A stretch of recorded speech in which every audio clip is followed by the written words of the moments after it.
Assalamualaikum warahmatullahi wabarakatuh. Selamat siang teman-teman semuanya.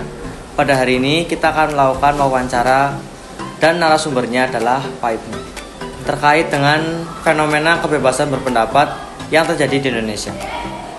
Untuk pertanyaan pertama Pak, Ya, silakan. Gimana? kira-kira menurut Pak Ibnu apa definisi kebebasan berpendapat bagi seorang warga negara Indonesia? Oke, jadi gini, kalau sekarang bangsa Indonesia kan bangsa yang demokrasi ya.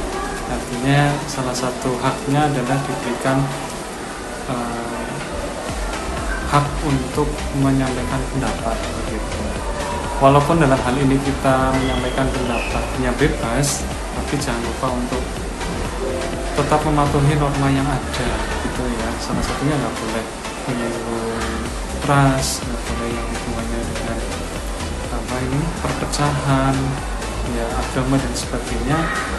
Itu jadi poin pentingnya gitu ya. Jadi dalam hal ini kebebasan berpendapat itu suatu hak warga negara Indonesia, tapi dengan melihat atau dengan berdasarkan asas-asas yang ada di Indonesia harus dipatuhi aturan-aturannya begitu maksudnya. Itu menurut saya begitu Mas Supri. Baik Pak Ibnu, terima kasih atas jawabannya, sangat bagus sekali. Terus untuk nomor 2 Pak, Gimana? dalam era keterbukaan informasi pada sekarang ini, kira-kira media sosial mana yang paling sering Pak Ibnu gunakan untuk menyampaikan aspirasi atau pendapat Pak Ibnu, terutama tentang sosial atau politik? Yang paling sering ya, yang paling sering saya kan kebetulan kan saya juga punya Instagram juga. Kedua adalah kadang Facebook juga ya, walaupun mungkin sekarang Facebook sudah ketinggalan, tapi ya saya kadang memantau juga perkembangannya. Jadi cuma memang saya tipikal bukan yang suka komentar di media sosial, tidak sih. Tapi kalaupun mau komentar biasanya yang sifatnya saya lebih yang membangun gitu. Jadi kadang-kadang kan sekarang ada sebuah masalah-masalah di media sosial yang kemudian diangkat gitu ya.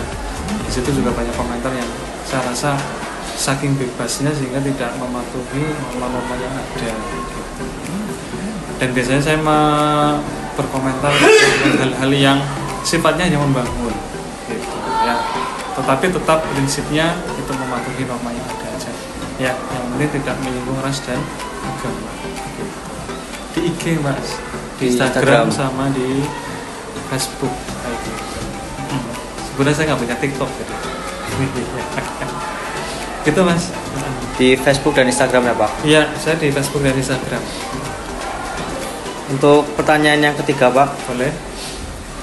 untuk sekarang kan biasanya kan di internet kan banyak buzzer gitu ya Pak, yang biasanya digunakan untuk mengganggu atau mengarahkan opini-opini publik. Betul, ya betul. Dan jumlahnya cukup banyak ya. Kira-kira apa yang Pak Ibnu rasakan tentang fenomena tersebut Pak? Oke.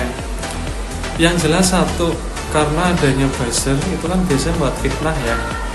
Membuat sebuah fitnah yang aslinya itu tidak benar tapi dibenar-benarkan atau mungkin dibalik putar-balikan fakta ya, sehingga itu bisa menimbulkan perpecahan di masyarakat gitu. Jadi kita seyogyanya sebagai masyarakat yang bermedia sosial kita harus bisa memfilter ya, kita harus bisa memfilter informasi-informasi yang ada di internet, di media sosial.